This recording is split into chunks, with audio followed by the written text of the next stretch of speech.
Olá, sejam bem-vindos, bem-vindas. Eu sou o jornalista Orion Teixeira e estou aqui mais uma vez conduzindo o podcast Encontro Marcado, uma iniciativa da Associação dos Magistrados Mineiros, AMAGES, em uma edição especial durante a cobertura do Congresso, o primeiro Congresso da Magistratura Mineira aqui em Belo Horizonte. E como acontece em nossos encontros marcados, sempre recebemos aqui convidadas especiais. E hoje está aqui ao meu lado a jornalista Cristina Fibe, escritora que se especializou na cobertura da violência doméstica e trabalhou em vários jornais do país. Cristina, obrigado pela sua presença, é um prazer recebê-la aqui e parabéns pelo seu trabalho. Obrigado por me receberem, é um prazer estar aqui com vocês todas. Muito bem.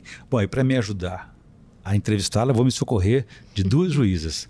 A doutora Raquel Agrelli, que é integrante da coordenação de apoio às pessoas com deficiência da associação e também é titular da 6ª Vara Civil da comarca de Uberaba, lá no Triângulo Mineiro, e veio aqui nos prestigiar em Belo Horizonte. E também a doutora Daniela Cunha Pereira, que é diretora de comunicação da AMAGES e integrante da coordenadoria AMAGES Mulheres, uma novidade da atual gestão. Doutora Daniela, obrigado. Doutora Raquel, muito obrigado pela presença aqui. Obrigada. Muito bem. Eu queria começar então o nosso bate-papo aqui, Cristina, que você contasse para a gente como é que você se interessou e por que se especializou nessa cobertura da violência contra as mulheres. Olha, foi tudo um pouco por acaso. Eu trabalhava no jornal O Globo, eu sou jornalista há quase 20 anos, trabalhava no Globo há um tempão e fui para uma editoria que chamava Sociedade e cobria, entre outros temas, a violência contra a mulher. A gente cobria direitos humanos, também meio ambiente, educação, saúde. Direitos humanos sempre fica um pouco naquele guarda-chuva de muita coisa, né? Só que eu cheguei lá e tinha uma equipe de jovens repórteres muito mais conscientes do jornalismo de gênero, da importância do viés de gênero nas coberturas do que eu, inclusive. E elas me cobravam, elas colocavam essa pauta na agenda e me confrontavam o tempo inteiro. Então, foi um tempo em que eu tinha acabado de ser mãe também, eu era mãe de um jovem menino, de um garotinho, e tinha me separado. E aí encontrei aquelas mulheres, enfim, elas me botaram para estudar, para pensar nesse olhar de gênero e a gente juntas foi fazendo com que essa pauta aparecesse mais e mais no jornal. E eu estava com elas ali, com essa equipe muito aguerrida, muito cheia de paixão, quando eu deparei com o depoimento de uma bailarina holandesa numa rede social, uma coisa que era genérica, caiu no meu radar por acaso, porque eu fazia parte de um grupo pequeno feminista chamado Gangue Rosa, fechado, que compartilhou o relato dela, que era um relato em inglês, muito visceral, feito ali com muito sangue nos olhos, do estupro que ela tinha sofrido na casa de Dom Inácio de Loyola. E a casa de Dom Inácio de Loyola, que fica em Abadiânia, em Goiás, eu digo fica porque ainda está aberta, funcionando, a casa de Dom Inácio só tinha aparecido na nossa imprensa brasileira como um grande centro de cura, um centro espiritual do mais celebrado médium desse país naquele momento, que era o João de Deus. E a bailarina holandesa Zahira contava que ela tinha sido estuprada por ele ali quando ela tinha ido em busca de um tratamento 2 vezes. Eu li aquele relato e chamei uma repórter dessas jovens, muito mais aguerridas, experientes e feministas do que eu, e falei, Helena Borges, Helena, por favor, procura a Zahira para a gente tentar uma entrevista com ela. E já dá para ver pelos comentários, tinha uma mulher puxando a outra. Fulano, olha o que eu te falei, marcando arroba, olha o que eu te falei, como se dizendo, tudo agora faz sentido. E a Helena tinha acabado de ir para a Abadiânia fazer uma capa da revista Época sobre o fenômeno da cidade em torno da fé. E era mesmo, de fato, uma cidade que movimentava muito dinheiro por causa do João Teixeira de Faria. E então a Helena tinha fontes e conhecimento de Abadiânia, ao mesmo tempo em que ela tinha a sensibilidade para cobrir esse tema, coisa que ela já tinha feito antes. E aí a gente foi o tempo inteiro conversando enquanto a gente cavava outros depoimentos e ligava para a Polícia Civil, para o Ministério Público de Goiás, para entender, já tinha alguma denúncia a esse respeito? Alguém já tinha falado alguma coisa? Porque, como assim? Ele estuprou uma bailarina holandesa, todos os holofotes virados para a Abadiânia, todo mundo lá olhando, milhares de pessoas indo por dia procurá-lo, ninguém sabia de nada. E a Polícia Civil dizia não, aqui nunca. O Ministério Público de Goiás dizia não, imagina, não sei de nada. E ninguém sabia de coisa alguma, ninguém nunca tinha visto nada. Ao contrário, né? Seria como atirar pedra na cruz, né? Eles tinham, depois eu vou contar mais sobre isso. Tinha muito interesse em manter a coisa como estava, né? Justamente porque ele movimentava muito dinheiro. E a Helena, em poucos dias, 48 horas, ela já tinha conseguido 6 mulheres, né? 5 além da Zahira. E essas outras 5 mulheres, a gente preservou as identidades porque elas eram brasileiras que moravam no Brasil e tinham muito medo do que o João Teixeira de Faria poderia fazer contra elas. Então, a gente também investigou, confirmou, né? A gente faz uma apuração, assim, para confirmar que elas haviam ido nas datas que elas falaram que elas foram. A gente tem outras maneiras de verificar os depoimentos que não escrutinando esses depoimentos dessas mulheres, de forma que a gente estivesse seguro para publicá-los, preservando as identidades delas, né? Para não expô-las a nenhum tipo de risco. Então, a Helena ouviu essas mulheres e, a partir daí, isso foi setembro de 2018, eu comecei ali uma batalha para publicar essa matéria. Essa matéria acabou saindo, essa reportagem, em dezembro de 2018, no Conversa com Bial, que deu o depoimento da Zahira e de outras mulheres, e depois no jornal O Globo no dia seguinte. 10 dias depois, o João Teixeira de Faria foi preso. Então, por uma pausa, pelo menos temporária, nos abusos que ele cometeu. Aí o Ministério Público de Goiás instaurou que foi a maior força-tarefa de um crime sexual no país, e até hoje mais de 300 mulheres já denunciaram formalmente ao Ministério Público. Então, eles mesmos estimam que esse número passe de 1.000, porque o período de tempo é de mais de 40 anos, o espaço de tempo em que as denúncias acontecem, né? Quer dizer, as denúncias só acontecem a partir de 18, mas se referem a crimes desde os anos 70 até ele ser preso. Então, aí por isso que eu fui fazer o livro.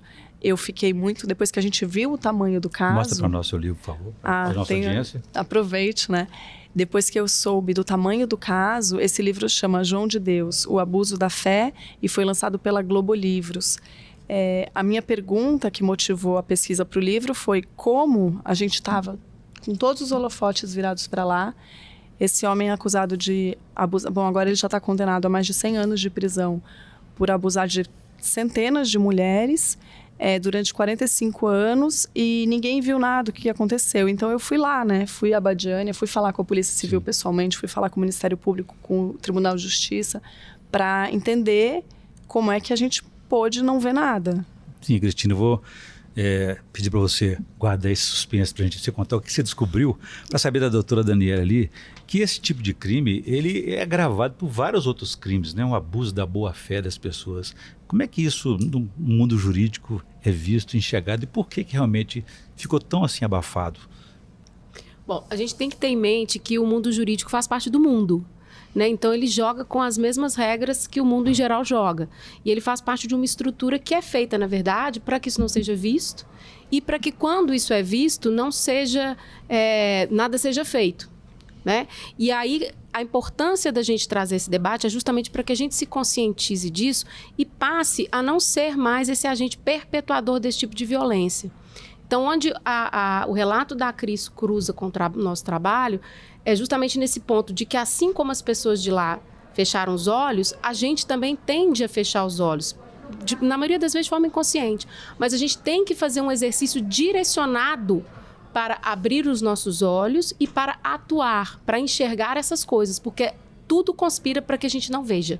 Mas a gente tem a obrigação de ver, e não apenas de ver, mas de como, enquanto Poder Judiciário, atuar dentro daquilo que nos cabe, né? Se você me permitir mais uma palavrinha, eu li o livro da Cris, e eu trabalhei com isso durante 13 anos, então eu vi muitas coisas passaram diante de mim, e mesmo assim, os relatos do livro dela me impressionaram muito. Posso dizer que foram um marco, a ponto de eu querer, né, passei a ouvir todos os podcasts, seguir, porque eu fiquei muito interessada por esse trabalho, porque, de fato, foi muito um marco para mim, mesmo eu já tendo visto muita coisa. Então, assim, eu queria só pontuar isso, que mesmo a história de João de Deus, como muita gente fala, João Teixeira de Freitas, como de você Faria. De Faria, A história dele, a gente às vezes acha, eu já sei o que foi. Eu vi na imprensa, eu vi no jornal. Mas a leitura da história, da forma com que ela apurou, traz toda uma nova perspectiva. Muito bem. Doutora Raquel, a gente percebe que sempre se viu a imprensa e o judiciário com uma certa assim, distanciamento, um antagonismo, mas a gente percebe agora pelo trabalho da Cristina que existe uma parceria, uma identidade, o Estado de Direito, embora estejam em caminhos opostos, dá para trabalhar junto, é uma convergência importante, né? É uma convergência extremamente importante. Na verdade, assim, eu acho que o judiciário, ele tem sempre o bom jornalismo como aliado, né? O que, assim, a gente às vezes tem algumas dificuldades é com aquele jornalismo que não é um jornalismo ético ou profissional, mas não é o que a gente vê, o que a imprensa tem feito. Quando a imprensa faz, como a Cristina fez, um trabalho de excelência desse, um trabalho que desvenda situações que estavam aí aterradas, escondidas e que, né, na verdade, constituiu um grande auxílio para o Poder Judiciário. E o que eu vejo também é que, muitas vezes, as vítimas da violência, às vezes elas procuram primeiro a imprensa, ou elas têm mais facilidade de lidar com a imprensa do que com o Poder Judiciário. Então, assim, às vezes é mais fácil para a imprensa trazer a lume essas questões do que para nós, né? Até pela própria inércia do judiciário, nós não vamos correr atrás do que está acontecendo, né? Nós não vamos até o problema. O problema é que é trazido até nós. Agora, já para a imprensa, isso já acontece de um outro modo, né? A imprensa não só procura, como às vezes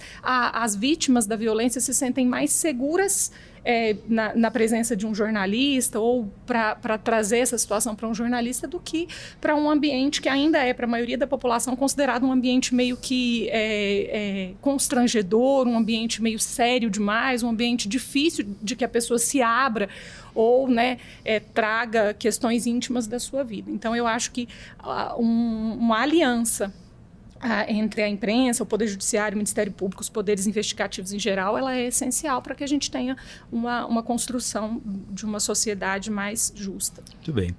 Esse aqui é o encontro marcado, né, gente? Então, a gente precisa continuar debatendo. E aí, eu quero deixar aqui uma questão para a Cristina sobre isso que a doutora Raquel até colocou aqui, né? Porque nós da imprensa, nós temos quase que funciona como uma instância informal da justiça, né? A gente às vezes investiga, às vezes a gente condena, enfim.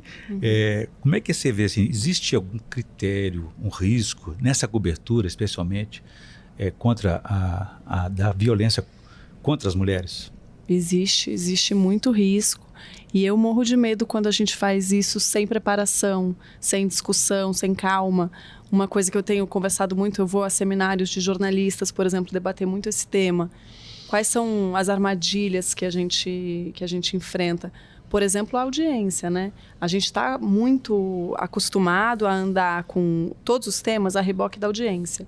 E o tema violência de gênero, principalmente contra crianças, é um puxador de audiência. É um grande puxador de audiência. Então, essa ansiedade de você dar o tema, cobrir o tema com o objetivo errado, para ter clique e não porque, de fato, você quer, enfim, ajudar a fazer justiça, que no fim a gente está procurando garantir direitos humanos e não... Proteção dos vulneráveis, né? Exato. E não puxar clique. Essa é uma armadilha muito comum. E aí, no afã de manter o assunto quando ele está em alta, de toda maneira, de qualquer maneira, e aí ainda mais online, né, que você sobe, qualquer pessoa sobe sem muito respiro, sem muita supervisão, sem muita discussão interna. Eu acho que é uma armadilha muito grande, a gente comete muitos erros graves fazendo isso. E eu acho que dentro da própria imprensa, eu, por exemplo, fiz essa investigação dentro do Globo. Eu trabalhei muitos anos na Folha e no Globo. No Globo, eu senti, quando eu mesma e a Helena Borges estávamos fazendo essa investigação, que faltavam padrões. Eu, por exemplo, criada na Folha, eu decorei o manual de redação da Folha. A gente tem padronização para tudo ali, entendeu? A gente tem padronização para absolutamente qualquer tipo, assim, até cobertura do Papa. Só que a gente não tem padronização para cobertura de gênero. Ninguém me ensinou na escola, na faculdade, ou na minha escola, que foi a Folha, e depois no Globo também não, como eu deveria abordar essas mulheres, como a gente deveria tratar essas mulheres depois no produto final para o consumidor, como que a gente vai dar o rosto, não vai dar o rosto, vai dar o nome, não vai dar o nome, vai contar que detalhes são importantes e quais não são. Então a gente corre o risco de fazê-las passar por uma revitimização, por um escrutínio que a todo custo a gente deveria evitar. E eu acho que é muito esse ponto que as afasta da justiça às vezes. É saber o périplo que elas vão enfrentar, desde o momento em que elas chegam à delegacia até a ponta final no Tribunal de Justiça. Quantas vezes elas vão ter que repetir aquilo, correndo risco de, em alguma instância, ser desrespeitadas, como a Mari Ferrer foi. Exatamente. Né? Humilhada e a mulher sempre sendo colocada, correndo risco, sempre não, né? Porque tem muita gente fazendo um trabalho digno e honesto, mas a mulher sempre está correndo risco de ser ela colocada no centro de uma denúncia contra um homem como se fosse sobre ela. A gente não olha... Não faz a inversão obrigatória, que é olhar o passado do sujeito acusado, né? A gente olha para o passado dessa mulher, as fotos que essa mulher postou no Instagram, o comportamento da mulher não sei onde, em vez de olhar o comportamento do homem, que muitas vezes é um abusador não de uma vez só. Se você olhar direito, você vai achar outros casos. Se você investigar o que ele fez antes, os amigos dele, você vai achar outros casos, que é o que a gente acabou fazendo com o João Teixeira de Faria, que depois se fez, por exemplo, com o caso Klein, esse caso da família das Casas Bahia. Samuel Klein foi acusado de abusos de menores, morreu sem punição. O filho dele, Saul Klein, está sendo investigado por crimes muito parecidos, festas, orgias com mulheres. A gente foi pelo UOL, fui olhar o filho do Saul, o neto do Samuel, também já foi acusado de violência doméstica. Então, assim, basicamente, acho que a gente precisa ter o interesse da vítima como nosso centro, mas jogar o foco nesses homens, nesses abusadores, e parar de escrutinar o passado e os relatos dessas mulheres. Então, às vezes, elas ficam muito assustadas mesmo e acabam recorrendo a um jornalista, que também não é tão frequente. A maioria das vezes a gente vai atrás e demora muito para convencê-las, mas elas se sentem um pouco mais, talvez, resguardadas, como se essa fosse uma ferramenta para dar alguma segurança, não sei.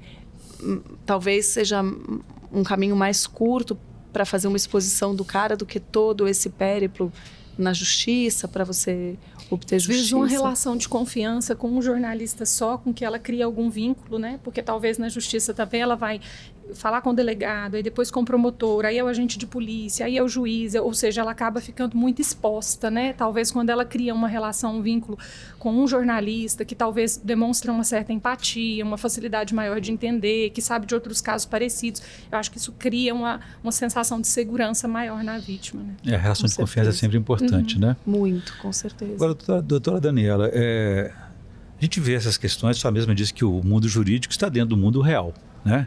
E nem as magistradas estão isentas desse machismo estrutural, né? Às vezes eu fico perguntando de onde vem tanto ódio dos homens para com as mulheres. Mas eu vejo assim, não é cultura, não é só bebida, não é isso, não é aquilo. Eu vejo medo. Não sei se eu estou certo. Você consegue, na experiência que você tem, enxergar algo além disso aí? Nossa, você trouxe uma pergunta que não dá para eu responder. Já vou adiantar. Mas, enfim, essa é uma colocação muito complexa, e quando a gente descobrir, talvez a gente avance de verdade, né? E eu não me sinto nem habilitada, de um ponto de vista teórico, para responder. Mas a verdade é que a gente tem aí um sistema que está vigente há mais de 5.000 anos, que foi construído deliberadamente para colocar os homens nessa posição.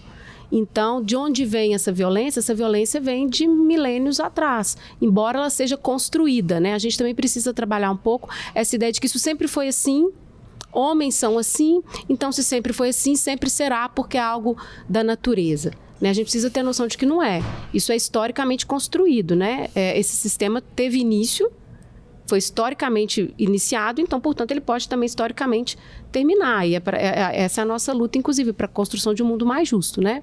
Então, assim, você pode avaliar se tem alguma coisa a ver com medo, ou tem leituras sociológicas, psicológicas, jurídicas a respeito.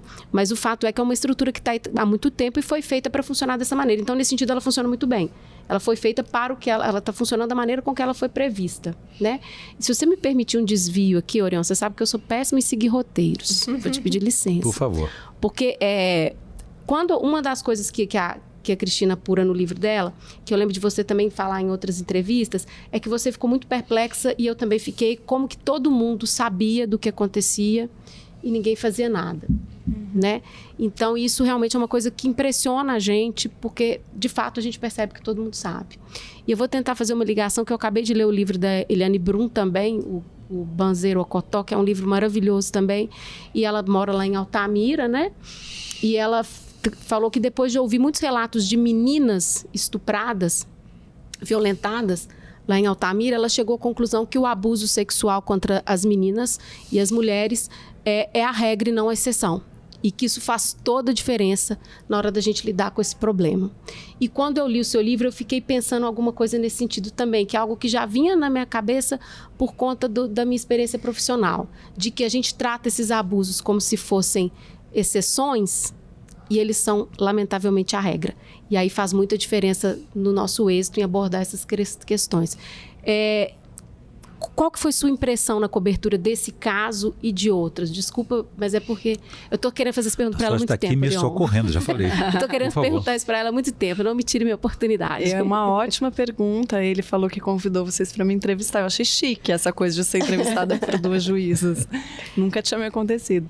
Eu acho uma pergunta excelente, porque foi algo de que eu fui me dando conta ao longo da cobertura e depois fazendo livro e trabalhando com outros casos semelhantes, né, grandiosos.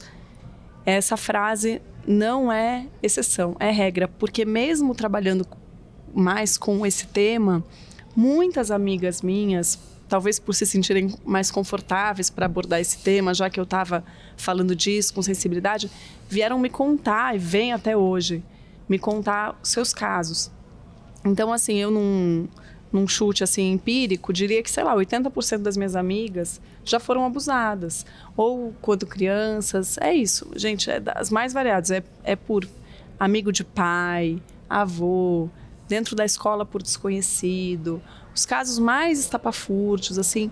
Então, por exemplo, quando aconteceu aquele caso do anestesista com uma mulher que estava fazendo cesárea, as pessoas faziam comentários do tipo, tô chocado, nunca vi uma coisa de tamanha brutalidade. Eu fiz um comentário assim que parecia mal educado, mas não é. É que quem nunca imaginou e está chocado com uma coisa daquela, nunca parou para olhar abuso sexual, porque é aquilo o tempo inteiro. É uma negação da realidade. É uma negação da realidade, exatamente. Assim. São casos como esse, o João Teixeira de Faria, por exemplo, abusou de mulheres com deficiência, de mulheres que não podiam se mexer. Olha, é um negócio de uma brutalidade imensa. Então, eu fico com a mesma sensação, empiricamente falando, até pelas minhas conhecidas e amigas, de que não se trata mesmo de exceção, é a regra, e eu acho uma ótima proposta a gente tratar isso sob esse viés, virar a nossa ótica para isso. Porque, por exemplo, tem um caso aqui de uma mineira que foi denunciar o João, depois de ter sido abusada lá dentro, quando menor de idade, aos 16 anos, e o caso dela é o único boletim de ocorrência feito que virou processo e foi para o Tribunal de Justiça, porque ela fez esse boletim de ocorrência aqui em Minas. E aí virou inquérito. Fizeram o inquérito, mandaram, não tinha como fazer vista grossa, porque os boletins de ocorrência de Goiás não estavam acontecendo nada com eles, não estavam andando. O de Minas andou. Foi parar no Tribunal de Justiça de Goiás. E uma juíza mulher inocentou o João. A Camila era menor de idade, a vítima. E aí eu entrevistei essa juíza para o livro. E ela me disse, a Camila era uma voz única. Era só ela falando contra aquele homem que era uma celebridade mundial. Então, eu falei, bom, na dúvida, eu não posso condená-lo. E isso acaba calando as próprias vítimas, né? Desculpa, porque aí o que acontece?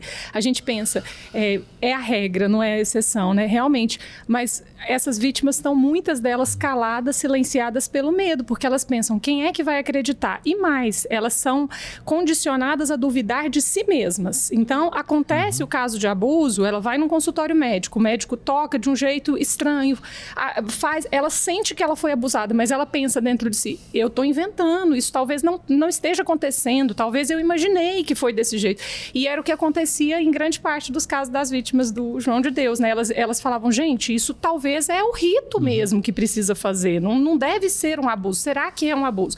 Então, eu acho assim, a sociedade, de certa forma, ela cria para as mulheres esse peso de que quando ela se sente vitimizada, ela se questiona. Será que é mesmo uma situação de vítima? Será que eu estou nesse lugar? Mas será que não sou eu que estou me colocando? Então, eu vejo que essa questão de ser considerada a exceção, embora seja a regra, vem muito por causa do silêncio imposto às mulheres, né, numa cultura que vem reiteradamente tendendo a calar, a silenciar as mulheres, a entender que o lugar delas é o silêncio, o lugar delas é a aceitação, o lugar delas é ficar quieta, né? Então, eu vejo... E junto da regra vem essa normalização. Então, esse aqui é o Encontro Marcado, debatendo aí o papel da imprensa e do judiciário no combate aí à violência contra a mulher. Muito bem. Dando a sequência aqui, eu gostaria que a Cristina adentrasse naquele suspense que nós deixamos, né, da primeira conversa a respeito das razões pelas quais, né, esse mistério desse silêncio total. Eu poderia arriscar um palpite? O caminho do dinheiro? Olhem o dinheiro, é o que eles dizem, né? Olhem o dinheiro para desvendar. Eu acho que o dinheiro tem muita, muita importância nessa história, porque o João Teixeira de Faria, quando ele se muda para Abadiânia, ele escolhe Abadiânia. Ele é goiano, ele já vinha tratando as pessoas em Anápolis. E aí ele estava sendo perseguido por charlatanismo, curandeirismo, acusado de exercício ilegal da medicina. Precisava de um pouso, porque ali não ia dar para ficar.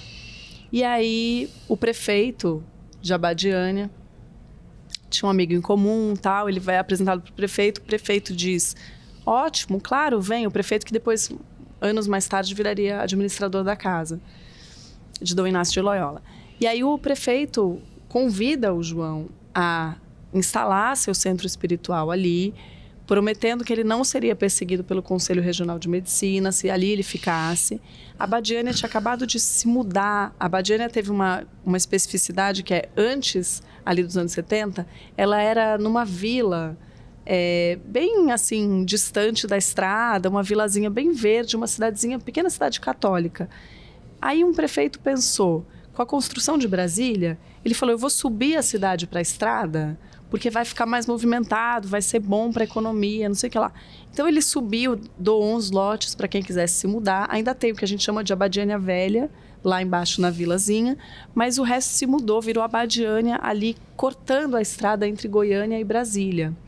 Ou seja, não tinha nada, nenhum motor econômico a cidade. A cidade simplesmente estava nascendo ali daquele jeito, cortando a estrada, sem movimento econômico nenhum, quando o João chega com o seu centro espiritual, já formando filas. Porque o que estava acontecendo no Brasil? Um monte de gente tinha migrado para aquela região por causa da construção de Brasília, faltava atendimento de saúde, muita gente naquela região de Goiás com crenças místicas, né? Tem um misticismo muito grande naquele entorno de Goiás.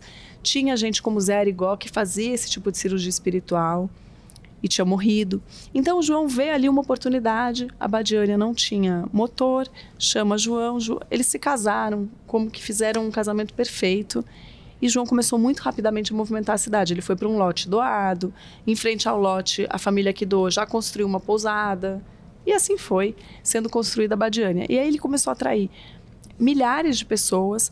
Ele mesmo fazia uma administração ali de comunicação muito ousada, assim, muito bem pensada. Então ele começou a chamar programas como Fantástico, sabe? Esses programas que faziam coisas mais assim fantasiosas e tal. E começou a ficar muito popular, muito popular. Veio atender já até em Minas, depois ele começou a atender fora do país. Chegou ao ponto da Oprah Winfrey lá entrevistá-lo, né? Então, ao longo dos anos, conforme ele ia crescendo e ele ia atraindo muita mídia, ele também ia abusando dessas mulheres que, como a gente estava comentando, se achavam sim a exceção. É isso, a gente fala tão pouco sobre isso, tão pouco fala abertamente sobre isso, que a gente não sabe que qualquer uma de nós pode ser vítima a qualquer momento. A gente não sabe. E muito menos a gente fala umas com as outras sobre isso, porque a gente morre de vergonha, a gente morre de culpa, a gente acha que pode ser culpa nossa de algum jeito. Então a mulher entrava lá naquele centro espiritual, todo mundo tem que usar branco. Tá tocando uma música religiosa de meditação. As pessoas estão orando, de olhos fechados, endeusando aquele homem com fotos do João de Deus ao lado das fotos das imagens de Jesus Cristo. Então, é uma atmosfera de endeusamento muito grande. E elas ficavam muito intimidadas. Elas eram abusadas sozinhas no escritório dele. Ele trancava a porta, dizia o tempo inteiro que aquilo era para cura. E elas saíam de lá apavoradas e voltavam para essa corrente de meditação cheia de gente de branco venerando aquele sujeito. O que elas iam fazer exatamente? E algumas, sim, saíram gritando, saíram pedindo ajuda e não tiveram. Teve mulher que levou tapa na cara, mandaram ficar quieta. Teve mulher que falou, olha, outro dia apareceu uma mulher morta aqui, você fica quieta, indiretamente ameaçada. Teve mulher que foi escoltada até o aeroporto de Brasília para ir embora para casa. Então, a gente tem os mais... Bom, e tem uma mulher, uma mulher e a sua testemunha, 2 mulheres, que receberam a visita do João e de seu filho armados, né? Porque elas estavam ficando numa cidadezinha próxima a Badiânia, registraram um boletim de ocorrência, no dia seguinte receberam essa visita dos 2 armados, mandando que elas retirassem a queixa. Tem um processo aí por coação por causa disso. Então... onde é que a gente estava? Por quê, né? Que esse silenciamento todo. Tem tudo isso, eu estou falando um pouco disso para dizer, a cidade dependia muito do João Teixeira de Faria e do seu centro espiritual estar funcionando. Essa mulher, quando ela leva um tapa na cara de uma dona de pousada, quando uma mulher na enfermaria da casa de Dom Inácio diz para ela ficar quieta que outro dia uma mulher sumiu e era verdade que a mulher tinha sumido, a gente está vendo o quê? Uma grande rede de silenciamento, todo mundo trabalhando para que elas calassem as bocas delas, porque se elas falassem alguma coisa e o João fosse retirado de lá, todo aquele paraíso do dinheiro, aquele paraíso espiritual que na verdade estava movimentando uma grana preta, ia acabar. Então, quer dizer, acabar não acabou, né? Mingou muito, mas não acabou. E além disso, o João realmente era um sujeito que tinha segurança privada feita pela polícia militar, era um sujeito que andava armado. Então, elas tinham medo. Era uma autoridade, né? Era uma autoridade, elas tinham muito medo. E são sempre as mulheres oferecidas em sacrifício, né? Para manter, a qualquer pretexto, seja para manter uma cidade, seja para não prejudicar os outros, são sempre os nossos direitos oferecidos em sacrifício. Se você não importar de contar o caso do ônibus, que eu me lembro de você contar, de quando chegava os ônibus, que eu acho ele muito ilustrativo, de como que vale muito pouco o direito da gente nessa sociedade. Doutora Daniela, a senhora que leu o livro, a senhora fez essas marcações que a Cristina também fez aí? É preciso fazer isso aí? Não, ainda não fui tão disciplinada, não. Sabe o que é? Eu faço essas marcações, ele tá falando, eu boto post-its coloridos e tudo, porque assim eu separo. Às vezes eu tô precisando falar, sei lá, do caso Camila, que eu comentei, aí eu sei onde o caso Camila tá aqui, a entrevista com a juíza tá aqui, entendeu? Eu vou marcando. Que vai ser o caso agora da doutora Daniela. Né, gente? Agora eu vou falar esse caso eu sei de cor, o que ela me perguntou. Aconteceu o seguinte, um dia eu fui entrevistar um sujeito, um sujeito do Daime, ele fazia o chá do Daime. Lá, a Badiana tinha trabalhado um tempo na própria avenida onde o João atendia, até ser expulso de lá pelo próprio João, enfim, por conflito de interesse. E aí ele tem uma casinha onde ele produz e recebe ali os seguidores dele para tomar o Daime. E ele me deu uma entrevista bastante sincera. Eu acho que talvez ele não tenha se dado conta da gravidade do que ele me disse, sabe? E ele estava me dando uma entrevista com os filhos, assim, perto, sabe? Uma coisa bem tranquila. E aí ele me disse que naquela época em que ele estava trabalhando ali na avenida da casa de Dom Inácio, era uma coisa tão sabida que o João abusava das fiéis, que quando chegava um ônibus do Sul, que era um grande foco, né, porque o João tinha um padrão físico, né, de mulheres de quem ele abusava, quando chegava um ônibus de fiéis do Sul, o que era muito frequente, ele ficava lá, esse sujeito que me deu entrevista, com outros homens ali do entorno, porque tinha, né, o cara da vendinha, o cara da padaria, tinha muita gente, era muito movimentada a Badiana. Eles ficavam lá na frente e aí eles viam as fiéis descendo do ônibus e apostavam de quais e quantas o João ia abusar. Então, tipo, aquela ele vai pegar, aquela ele não vai pegar, aquela ele vai pegar, eles apostavam entre eles. De tanto que todo mundo sabia. Então, é uma coisa que deixa literal o todo mundo sabia, né? Todo mundo sabia mesmo. E o sujeito está falando isso para uma jornalista mulher. sem o menor constrangimento. Normalização. Totalmente normal, totalmente como se nada... E claro, né, tem gente que defende, não era o caso dele, mas tem gente que defende João Teixeira de Faria, dizendo coisas como, as mulheres bem que queriam estar ali, as mulheres bem que davam em cima dele. Estavam de minissaia, algo assim para favorecer, É a coisa do você mereceu. Como se insinuando que o João era tão incrível que, na verdade, elas tinham sorte de estar ali, né? Sozinhas, sendo atendidas por ele. E é uma grande falácia, porque na verdade elas estavam trêmulas, assustadas, intimidadas e sozinhas ali, presas, acreditando muitas vezes que ele estava fazendo algo para a cura, que às vezes não era a cura delas, era a cura de um ente querido que estava morrendo. E ele dizia, eu tenho que fazer isso. Por isso que as pessoas me perguntam, mas elas voltavam? Voltavam, porque às vezes ele dizia, você tem que voltar aqui, senão seu pai vai morrer, seu filho vai morrer. E aí elas voltavam. Uma situação de total vulnerabilidade, né? A pessoa em desespero. Esse cancelamento das mulheres que a doutora Daniela comentou, né? A gente parece coisa extrema, mas eu estou identificando com a realidade que nós vivemos hoje, que essa lacração, esse cancelamento nas redes sociais entre democratas e não democratas. Mas, doutora Raquel, a Cristina comentou muito sobre a violência sexual, né? Com esses ingredientes de charlatanismo, religião, enfim, mas a violência contra a mulher, ela tem várias formas, desde aquela do moral, psicológica e até as mais graves, as extremas, como o feminicídio, né? Como é que a gente pontua isso aí, identifica essas diversas formas de agressão contra as mulheres? Bom, eu acho que durante muito tempo a gente se concentrou na violência física, né? Como se a violência contra a mulher fosse a violência física. Mais explícita, né? A pior das violências, né? O estupro com violência, né? Com violência física, a violência física em si. Mas hoje nós já sabemos que a violência contra a mulher, ela tem diversas formas e geralmente ela ocorre de forma crescente, né? E eu gosto muito daquela figura de linguagem que se fala de quando você coloca um sapo na panela de água fervendo, ele pula, né? Mas quando você coloca ele na água fria e vai aquecendo aos pouquinhos, ela vai esquentando e ferve, e o sapo não percebe, ele vai morrer lá e não vai perceber que está morrendo.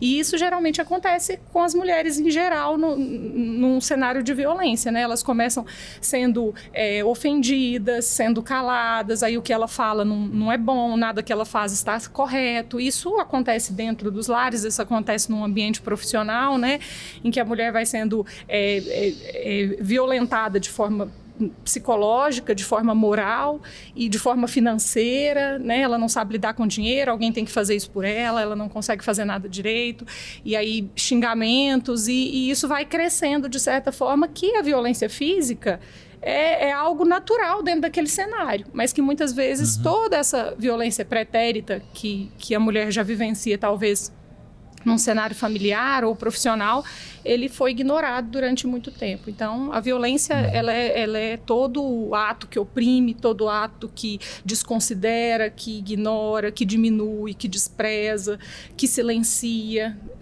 tudo isso, né? Independente do grau, né? Doutora Daniela, da experiência da senhora, para evitar que esse aquecimento, essa fervura chegue ao feminicídio, né? Como que a mulher deve identificar essa escalada de violência contra si? Eu acho que a gente precisa quebrar muitos mitos que a gente tem em torno disso, né? Eu não sei se eu vou conseguir responder sua pergunta de forma tão objetiva, mas como a gente está falando, inclusive, de comunicação, de imprensa, a gente está falando de linguagem. Uma coisa que eu acho importante a gente ter em mente, a gente sempre traça que a mulher vítima de qualquer tipo de violência, ela tem um perfil. Se você for, inclusive, perceber as campanhas, que se a gente fala de violência doméstica contra a mulher, as reportagens da imprensa traçam que existe um perfil. Ou é uma mulher em situação de vulnerabilidade, ou é uma mulher fragilizada, ou é uma mulher que tem dependência financeira. E, de fato, esses são fatores de maior vulnerabilidade à violência. Mas a gente precisa saber que toda mulher não apenas está sujeita à violência, como toda mulher sofre violência.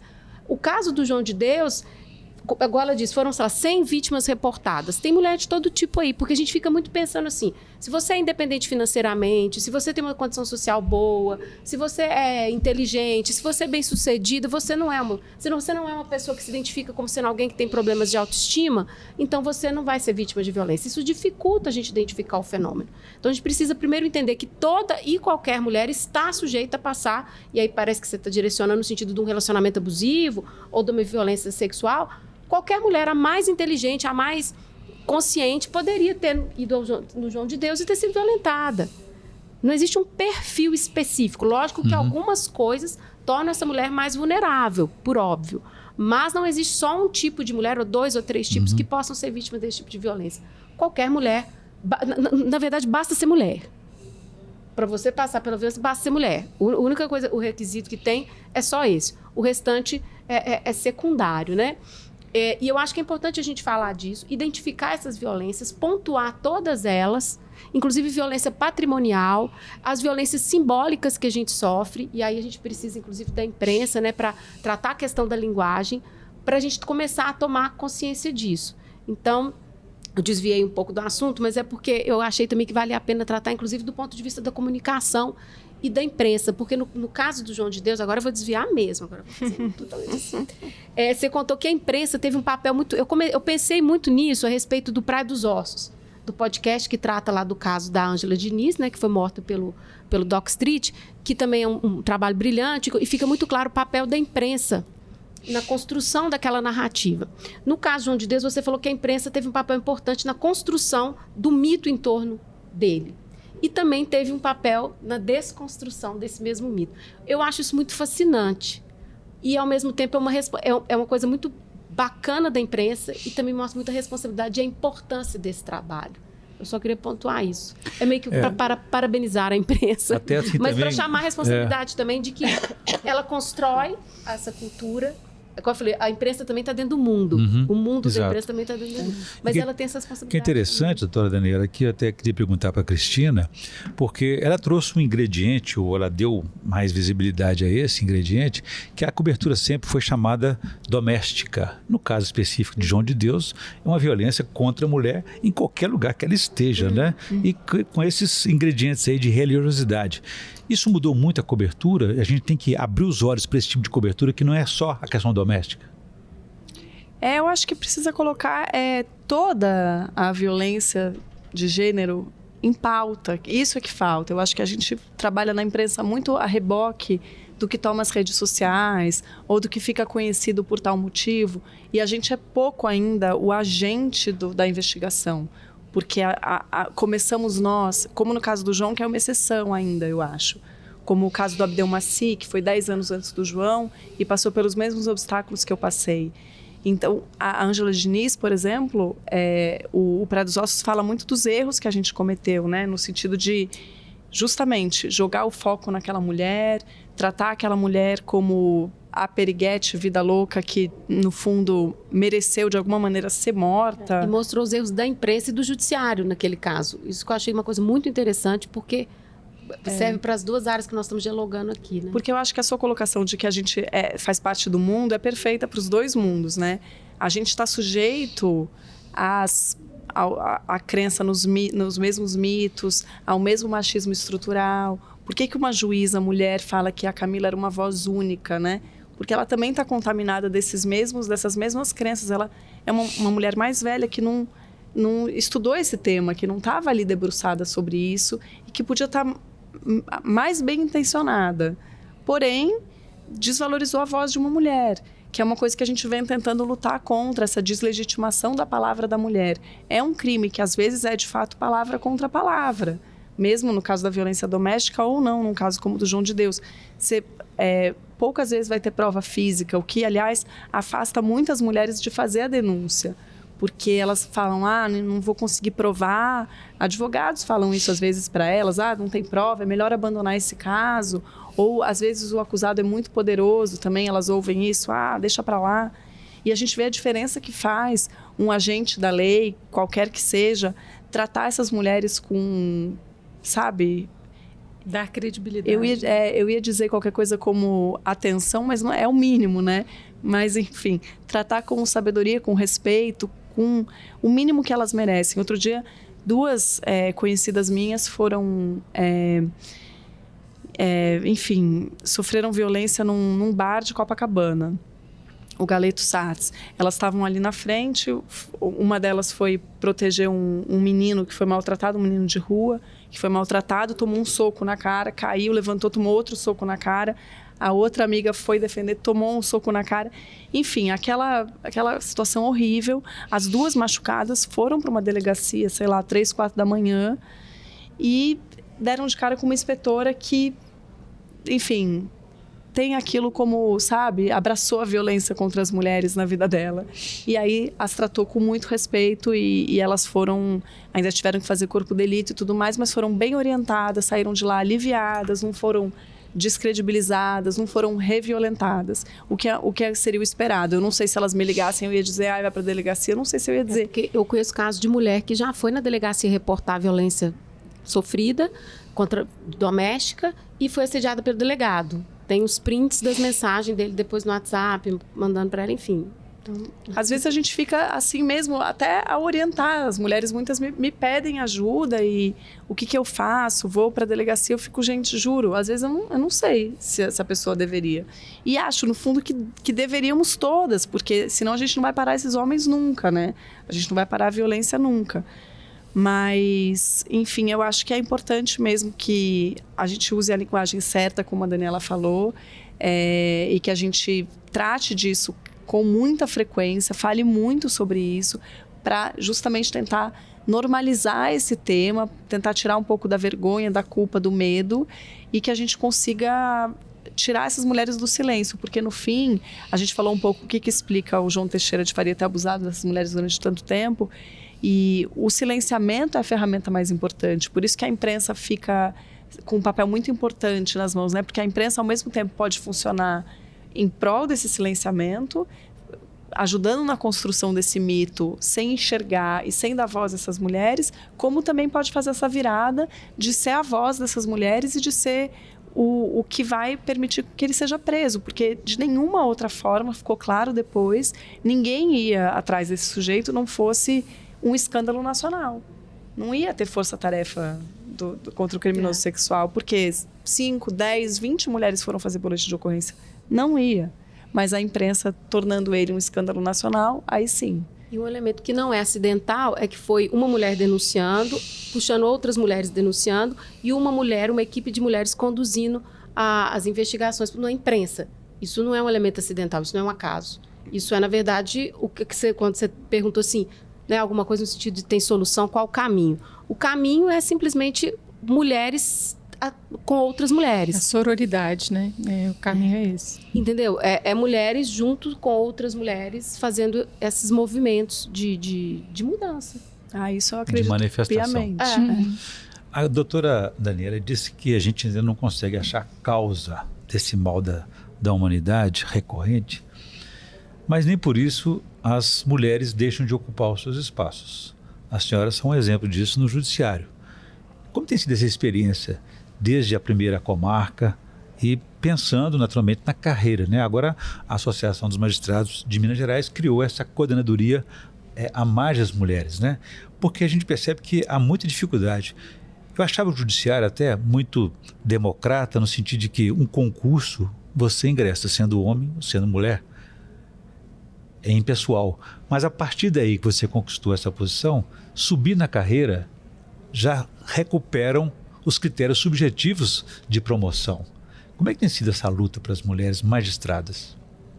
Bom, eu acho que para a mulher, independente da profissão, do lugar, da carreira, tudo é mais difícil. Não adianta a gente tentar romantizar dizendo que é a mesma coisa. Não é sempre mais difícil. E o preconceito, na verdade, o machismo estrutural, ele se reflete, por exemplo, tanto no momento do próprio concurso em si, das dificuldades para você ingressar numa carreira, porque a mulher, ela é mãe, ela tem inúmeras responsabilidades sociais, ela tem que dar conta de tudo. né? Então, assim, é muito mais fácil para um homem conseguir se dedicar a estudar e conseguir focar nos estudos e conseguir passar num concurso do que uma mulher, né? E, ao mesmo tempo, a gente vê ali na própria banca de concurso, quando vai se fazer uma prova oral, ou isso, a situação da mulher, o que eu vou vestir, como eu vou me portar, como eu vou andar, como que eu vou sentar na cadeira, tudo isso é muito mais complicado para a mulher do que para o homem. Então, ela já está numa posição de desvantagem, ela já entra em desvantagem. Quando a gente entra numa carreira, num cargo de autoridade, eu acho que a doutora Daniela vai concordar comigo nisso, a gente tem todo um machismo estrutural infiltrado nas outras carreiras correlatas. Então, por exemplo, advogados. Recentemente, eu já estou na carreira da magistratura, tem quase 15 anos, fui promotora de justiça antes. Recentemente, eu estava fazendo uma audiência, era online a audiência, e o advogado... Eu estava online e o promotor de terno e gravata online também, e o advogado começou a tratar o promotor de excelência e falava comigo assim, não, tudo que eu falava ele me cortava, a senhora não me tratava como se eu fosse autoridade, eu acho que ele não percebeu que eu era juíza. Ao final da audiência, eu vi que ele estava achando que eu era uma conciliadora, né? Aí eu expliquei que eu era juíza, ele ficou surpreso, pediu desculpas. Falei, é estranho isso, né? Como você vê as pessoas numa tela, numa videoconferência, como hoje o trabalho remoto tem sido a regra, e você já presume que o homem de terno e gravata é o juiz e a mulher que está lá, independentemente do modo como ela está vestida, ela é uma conciliadora, ela é uma posição de inferior, ela não é a posição de autoridade naquele cenário. Então, isso é uma presunção natural que acontece nos dias de hoje, né? Então, quando eu entrei lá atrás, que eu era uma mulher jovem, né, entre os 23 anos no Ministério Público, acontecia de pessoas chegarem e falarem, eu quero falar com o promotor, eu sou a promotora. Não, então eu vou embora. Ela não queria falar comigo, as pessoas não queriam falar comigo porque elas não me reconheciam como promotora. Então, eu acho assim que isso é algo que nós temos enfrentado, com certeza nós vamos continuar enfrentando durante muito tempo, mas já está sendo, com o auxílio principalmente da imprensa mesmo nesse sentido, de colocar isso em foco, de colocar isso como algo a ser debatido. Eu acho que a gente vai conseguir vencer, mas é algo que a gente enfrenta naturalmente. Eu não posso doutora? perder essa deixa de puxar a minha bandeira, que eu estou carregando aqui já há algum tempo, que é da participação feminina, né? Primeiro você começou a tratar do tipo o próprio ingresso na carreira hoje em dia, particularmente em Minas Gerais, a gente já tem uma quase paridade na entrada, né? Na porta de entrada. 40%? Mas engano se a gente achar que isso não se dá de uma maneira natural. Quando eu fiz o concurso, por exemplo, a gente tinha uma entrevista. As perguntas que eu respondi na entrevista, que eram feitas, eu duvido que qualquer colega meu respondeu. Sempre ligadas a se você vai ser mãe, se pretende engravidar, como é que você vai fazer, se é casado, se é solteiro, seu marido vai com você. Isso mesmo. E seu marido vai com você, mas e você vai tirar licença maternidade, enfim... Porque a vida é itinerante, né? Podemos, se a gente resolver Carreira fazer itinerante. aqui, muita coisa, né? Muitas perguntas. E nós ainda temos nos tribunais uma participação muito baixa de mulheres. Então, enquanto isso não for trabalhado, enquanto a gente não tiver um judiciário menos hostil para as mulheres não apenas ocupando espaço, mas como a gente diz, uma coisa crítica, de maneira crítica, a gente não vai ter essa mudança. Então, esse é o meu momento que, por favor, me deixa pedir isso, que é convocar as colegas, por favor, para essa luta, né? Para que a gente possa, de fato, conseguir ocupar esses espaços, não além do piso, e de maneira crítica, para que a gente possa ter mais mulheres ocupando os espaços de tomada de decisão nos tribunais. Isso é fundamental. Isso é interessante, doutora Daniela, porque... Para mudar a mentalidade, inclusive também no próprio julgamento. Isso. Sabe, Cristina, só a criação dessa coordenadoria a mais mulheres nessa atual gestão da associação já produziu uma conquista importante. A doutora Daniela e a doutora Raquel vão confirmar isso aqui para nós, porque a questão da maternidade, ela foi questionada na entrevista se teria interesse em ser mãe logo assim, não no início da carreira, né? Ou não. E hoje a associação conquistou um programa de proteção e de apoio às magistradas na maternidade. Até porque quando elas deixam de trabalhar, quando elas voltam, o trabalho está lá esperando por elas, acumulando cada vez mais. Como é que ficou isso? Bom, a gente foi uma iniciativa pioneira. Eu quero agradecer pessoalmente a Roberta, a doutora Roberta, né, que é a coordenadora do A Mais Mulheres, e a doutora Sofia, que na verdade ela estava grávida, foi a magistrada que trouxe essa demanda para a gente, que inclusive foi quem estruturou o anteprojeto que foi apresentado para a presidência do tribunal. E realmente é um ato que assim, a gente tem muito orgulho, porque é de extrema importância garantir para a magistrada gestante e também lactante que ela possa ter um respaldo, que ela possa ser acolhida, que ela possa ter condições tanto de se afastar do trabalho, quanto de trabalhar quando ela retornar. Né? E o tribunal agora regulamentou, parece que ainda vão ser feitos alguns ajustes agora para adequar as novas diretrizes do CNJ, que está regulamentando o teletrabalho de uma maneira geral. Mas já foi uma primeira conquista dessa gestão. Muito bem, só tem Parabéns. Acrescentar alguma coisa? Não, quero parabenizar a doutora Daniela. Não, mas não o parabéns não é para mim, não. Eu só sou a pessoa que está aqui hoje. Mas foi excelente. Foi um trabalho, obviamente, coletivo, como sempre é, né? E, particularmente, a Sofia foi a colega que realmente trouxe a demanda e construiu a própria minuta da resolução. E você, Cristina? Posso acrescentar só uma coisa? Porque isso que a doutora Daniela está falando e o que vocês estão fazendo aqui em Minas é o que é a verdadeira revolução, né? Se realmente a gente coloca as mulheres em posição de poder, é que a gente começa a mudar essa estrutura e começa a salvar essas vítimas e encerrar essa violência. Enquanto a gente estiver só entre aspas, né, gritando e pedindo para ser igualmente tratadas. Cumprindo e os cota, homens né? cumprindo cota. E os homens continuarem no poder e, enfim, com a caneta na mão, a gente vai continuar sendo silenciada. Então, para mim, esse tipo de atitude, essa luta por paridade, equidade salarial e direitos de fato, quando a gente chega a uma instância de poder, isso para mim é a verdadeira revolução, é o que a gente tem que fazer em todas as instâncias. Então, parabéns a todas vocês. Os homens fazendo paisagens democráticos, né? Mas aqui, Cristina, como é que você enxerga hoje o judiciário? Você vê diferença, avanços, aperfeiçoamento nessa sua relação aí, também nesse combate, na busca pela pacificação, pela justiça social? Você está participando hoje de um congresso, o primeiro congresso da magistratura mineira. O tema principal aqui desse congresso é magistratura, democracia e responsabilidade social.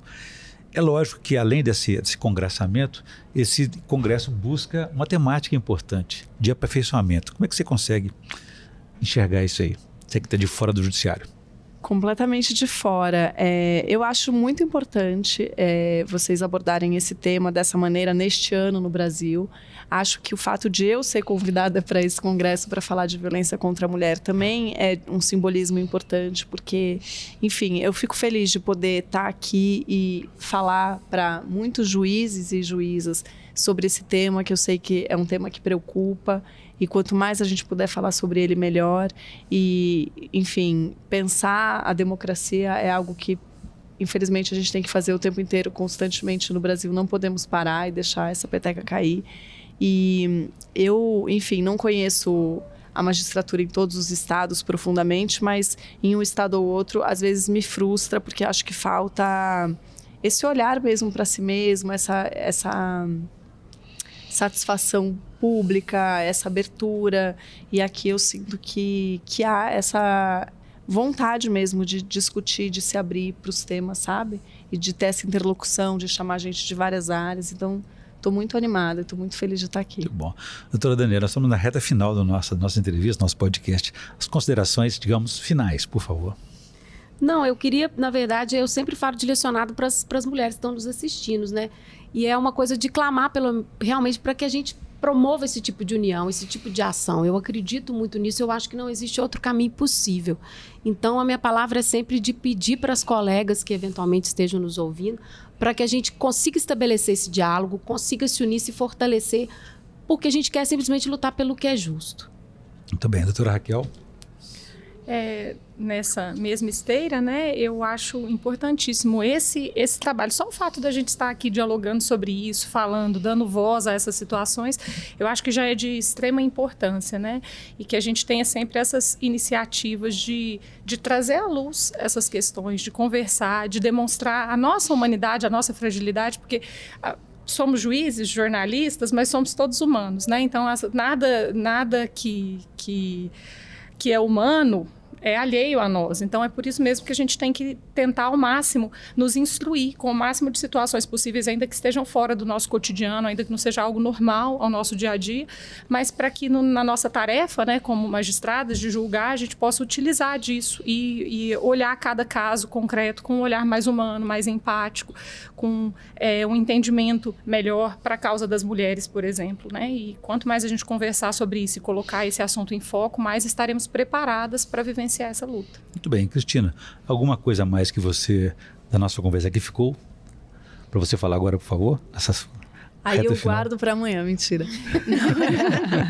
Eu estou muito feliz mesmo de estar aqui. Acho que a gente tocou em pontos super importantes e que nem tinham me ocorrido, que é, por exemplo, esse diálogo entre justiça e jornalismo ser um diálogo muito menos de confronto e mais de colaboração, para a gente chegar num lugar de interesse de todos e não, né, de treta, porque não precisa sempre. Eu acho que claro que a gente faz um papel de fiscalização também, que às vezes é um papel chato e inconveniente para muitas pessoas, mas de modo geral acho que estamos todos atrás da mesma coisa. E no caso nosso, em comum, de garantir os direitos das mulheres e que as mulheres não sejam silenciadas e violentadas. Então, eu estou muito feliz de estar aqui, sempre fico feliz de ser ouvida sobre esse tema, porque eu, como toda mulher brasileira, já fui muito silenciada também. Então, agradeço ao microfone e agradeço por estar aqui. Muito bem. Ainda apesar da nossa boa e rica conversa, não dispensa ninguém de ler o livro João da Morte. João de Deus. João do Capeta, João de Deus. O abuso da fé. Muito bem. Da Globo Livros. Muito bem, estamos aqui então na reta final. Eu tive o prazer de participar dessa boa, rica conversa com as convidadas especiais. A Cristina Fibe, jornalista e escritora, especializada na cobertura da violência contra a mulher, e as juízas Daniela Cunha Pereira e Raquel Agrieli, que me socorreram aqui nesse bate-papo com a Cristina. Bom, ficamos por aqui. Se você quiser ver e rever essa entrevista, pode ir aos canais da Amages no YouTube, nas redes sociais e também no site da associação. Obrigado e até a próxima.